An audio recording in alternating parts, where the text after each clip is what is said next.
आई खूब नाम कीर्तन से जो हुआ वो आज तक अन्य किसी साधना से नहीं हुआ। नाम कीर्तन से तुकाराम जी सदैव विमान में बैठकर सबके सामने भगवान के धाम को गए।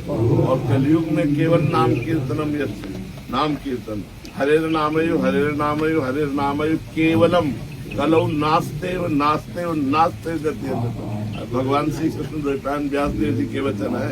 हाँ, आ ब्रह्म स्तंभ पर्यंतम सर्वम मायामयम जगत सत्यम सत्यम पुनः सत्यम हरेर नामयु कीर्तन हरेर नामयु कीर्तन। राम कृष्ण